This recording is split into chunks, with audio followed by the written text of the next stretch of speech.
کیا طلبہ کی اسکالرشپ کے اکاؤنٹ میں بھی سود کا پیسہ ملایا جاتا ہے؟ نہیں۔ کان کے بازو سے جو داڑھی کا بال ہے کیا اسے استورے سے صاف کر سکتے ہیں؟ میت کو کاندھا دیتے وقت کیا پڑھنا چاہیے؟ استغفار پڑھنا چاہیے، میت کے لیے دعا کرنی چاہیے۔ میرے دوست عالم حافظ ہیں، وہ ٹخنوں کے نیچے پاجامہ پہنتے ہیں، انہیں سمجھایا گیا تو کہتے ہیں کہ تمہارا دیکھو۔ اپنے کو اپنا ہی دیکھ لینا چاہیے، اپنا پاجامہ دیکھ لے کہ اوپر ہے کہ نیچے ہے، بس ہے۔ وہ ایک بولنا اپنا کام تھا، بول دیے، ماننا نہ ماننا اس کا کام ہے۔ وہ بولے اپنا دیکھو تو اپنا دیکھ لینے کا۔ ہوٹل وغیرہ پر ہم لوگ بیٹھتے ہیں، اس وقت میت جاتی ہے تو کھڑے ہو جاتے ہیں، تو کندھا دینا ضروری ہے یا کیا؟ میت کو آتا دیکھ کر کے کھڑا ہونا ضروری نہیں، کاندھا دینا ضروری نہیں، البتہ بہتر یہ ہے کہ ہم میت کے لیے دعا کریں، اور اگر ہمارے پاس وقت ہو تو اس کے جنازے میں شریک ہوں، کاندھا دیں، نماز جنازہ پڑھیں اور تدفین تک شریک رہیں۔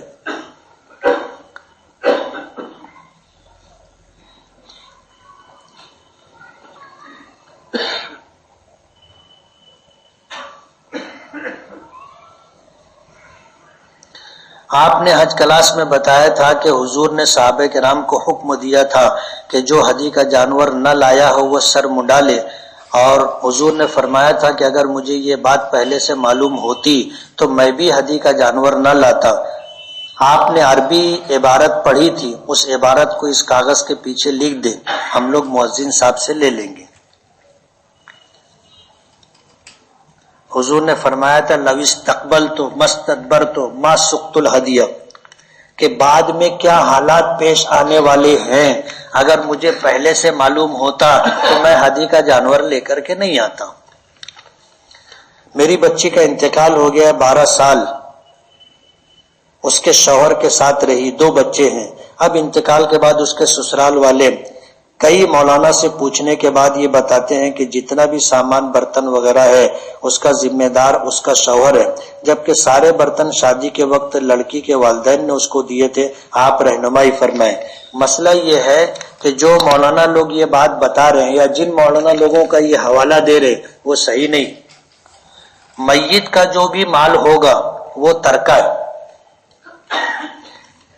بٹے گا، اور وارثین میں لڑکی کے ماں باپ بھی ہیں، لڑکی کے بیٹی بیٹے بھی ہیں، اور لڑکی کا شوہر بھی ہے، یہ سب کو ملے گا۔ یہ کہنا کہ صرف شوہر کا حق ہے، غلط بات، سمجھ رہے ہو؟ اس میں ماں باپ بھی حصے دار ہوں گے، دونوں بچے بھی حصے دار ہوں گے، شوہر بھی حصے دار ہوگا۔ لوگ ایسا کہتے ہیں کہ سفر میں گوشت لے جانے سے لو بلا پیچھے آتی ہے، کیا یہ بات صحیح ہے؟ اپنے مسلمان ہیں یار، سب غلط بات ہے۔ توہمات کے ساتھ زندگی نہیں گزارنا چاہیے، یہ سب وہم کی بات ہے، وہم کی بات ہے، ایسا کچھ بھی نہیں۔ زید کی ایک شخص سے بات بند ہو گئی، زید نے کوشش کی مگر اس شخص نے قبول نہیں کیا۔ زید کو حدیث شریف کی وعید سے ڈر لگتا ہے تو کیا کرے؟ اب زید اگر کوشش نہ کرے تو بھی اس وعید کا مستحق ہوگا؟ نہیں ہوگا۔ اپنی بس بھر کوشش کر لینے کے بعد اگر وہ نئی بات کرتا ہے تو اپنی ذمہ داری پوری ہو گئی، اب اپنے متعلق کوئی وعید نہیں ہے۔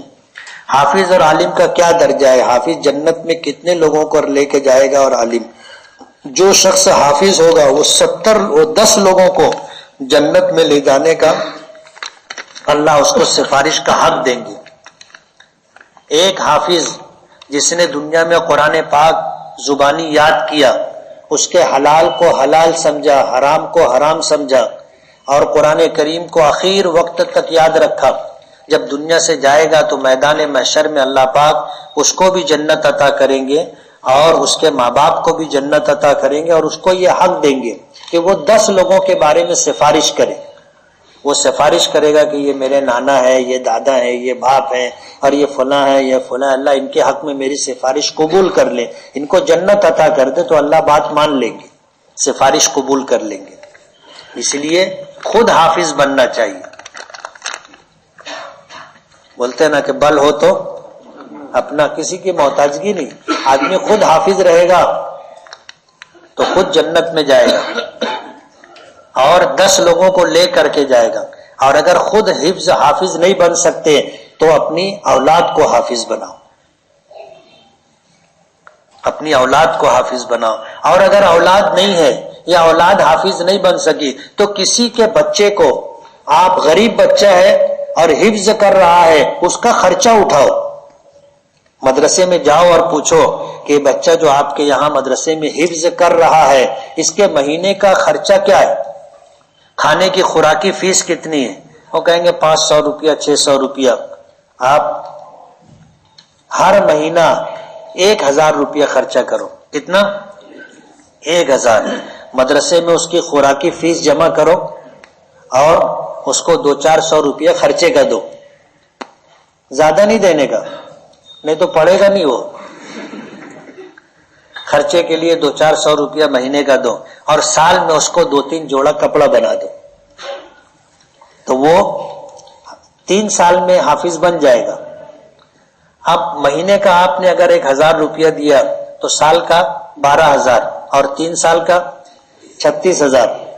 اب 36 میں 14000 اور جوڑ لو کپڑے اپڑے کا، 50000. آپ کا 50000 روپیہ خرچہ ہوگا، ایک بچہ حافظ ہو جائے گا. اور کل قیامت کے دن جب وہ دیکھے گا کہ اللہ حافظ ہونے کی وجہ سے مجھ کو اتنی عزت دے رہے ہیں تو وہ سب سے پہلے کس کی سفارش کرے گا؟ کرانے والے. حافظ جب یہ حفظ کر رہا تھا، جن لوگوں نے اس کے پیچھے خرچہ کیا، وہ کہے گا کہ ان کی وجہ سے میں حافظ بنا، کہ اللہ ان کو جنت عطا فرما. 50000 روپے میں جنت ملے گی. کتنے میں؟ یہاں پہ 12-25 کا ٹکڑا بھی نہیں ملے گا.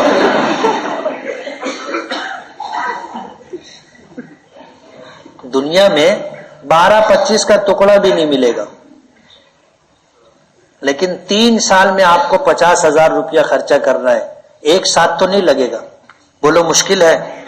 لوم چلانے والا بھی یہ کام کر سکتا ہے. لوم چلانے والا بھی یہ کام کر سکتا. اس لیے جنت میں جانے کا راستہ بناؤ. ابھی ایک سفیر نے اعلان کیا، شاید مسجد کا چندہ کر رہے ہیں. مسجد کا چندہ، آدمی اگر مسجد کی تعمیر میں حصہ لے اللہ اس کو جنت میں محل عطا کریں گے. کہیں بھی مسجد بن رہی ہو، کبھی بھی مسجد میں اعلان ہو کہ بھائی مسجد کی تعمیر کے لیے سفیر آیا ہے، آپ 1 روپیہ دے سکتے ہو، 5 روپیہ 10 روپیہ 150 روپیہ دے سکتے ہو. دینا چاہیے. ہمیشہ کا معمول بنا لو، ہمیشہ کا معمول. اللہ پاک کمیت نہیں دیکھتے کہ کتنا دے رہا ہے، یہ نہیں دیکھتے. اللہ پاک یہ دیکھتے کس نیت سے دے رہا ہے. اس لیے نیت سے دینا چاہیے. اپنی جیب میں اگر 10 روپیہ ہے، 10 روپیہ دے دو آپ، اس نیت سے کہ اللہ کے رسول نے فرمایا کہ جو آدمی دنیا میں اللہ کا گھر مسجد تعمیر کرے گا یا اس کی تعمیر میں حصہ لے گا، ہم اس کو جنت میں محل عطا کریں گے. خاموشی سے 10 روپیہ دے کر کے نکل جانے کا، جیسی اپنی حیثیت ہو دینے کا. سستا سودا ہے. اتنا سستا ہے کہ 10 روپے میں بھی آپ کو اللہ پاک جنت میں محل دے سکتے. اب اس سے زیادہ سستا سودا اور کیا ہوگا؟ اور کہیں بھی اپنے شہر میں مسجد بن رہی ہو، جا کر کے چندہ دینا چاہیے.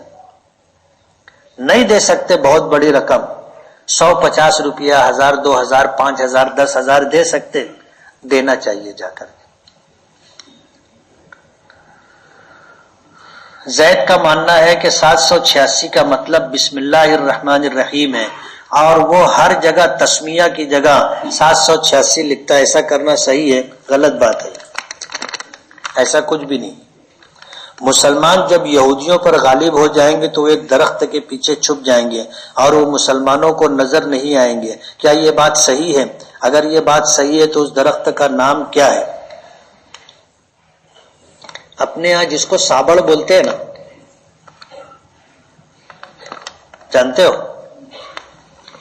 ایک کانٹے دار درخت ہوتا ہے، اس میں ایسے پتے پتے ایسے لگتے موٹے، اس کے چاروں طرف کانٹے رہتے ہیں، اس کو سابڑ کہتے ہیں. کل قیامت کے دن اگر جب دنیا میں یہودیوں کی جنگ، مسلمانوں کی اور یہودیوں کی جنگ ہوگی، تو اگر یہودی پتھر کے پیچھے بھی چھپا ہوگا تو پتھر بولے گا کہ میرے پیچھے یہودی چھپا ہے، لیکن یہ درخت نہیں بولے گا۔ زید کے خواب میں 3 سے 4 مرتبہ آیا کہ اس کا انتقال ہو گیا، تب اسے کیا کرنا چاہیے؟ آخرت کی تیاری کرنا چاہیے۔ خواب میں نہیں بھی آتا تو بھی مرنا ہے کہ نہیں مرنا ہے؟ تو بھی مرنا ہے۔ اب اگر خواب میں دکھ گیا تو پھر اپنے کو تیاری کرنا چاہیے جانے کی۔ تعبیر یہ ہے کہ اگر کسی نے خواب میں دیکھا کہ وہ مر گیا ہے اور اس کے مرنے کے اوپر لوگ رو رہے ہیں تو اچھی تعبیر نہیں ہے، اور اگر خواب میں دیکھا کہ مر گیا ہے لیکن کوئی رو نہیں رہا ہے، لوگ اس کو نہلا رہے ہیں، دھلا رہے ہیں، کفن پہنا رہے ہیں، تو یہ اچھی تعبیر ہے۔ یہ دیکھنا کہ میں مر گیا ہوں اور لوگ رو رہے ہیں، یہ اس بات کی تعبیر یہ ہے کہ یہ دینی اعتبار سے بدنصیب آدمی ہے، دینی اعتبار سے اس کی زندگی اچھی نہیں ہے، اور اگر انتقال ہو گیا کسی کو روتا ہوا نہیں دیکھا تو اچھی تعبیر ہے۔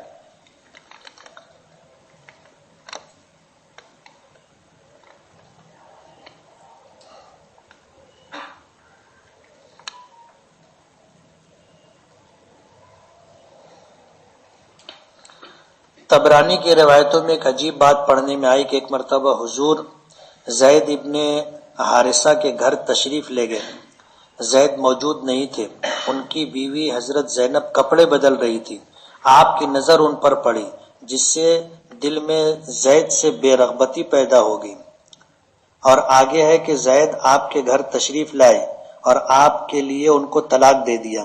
بات کچھ عجیب ہے کہ نبی نے کیسے کسی دوسرے کی بیوی کو دیکھا اور پھر نکاح کر لیا؟ یہ روایت صحیح نہیں ہے، ایسا نہیں ہے۔ اللہم صلی وسلم وبارک علی سیدنا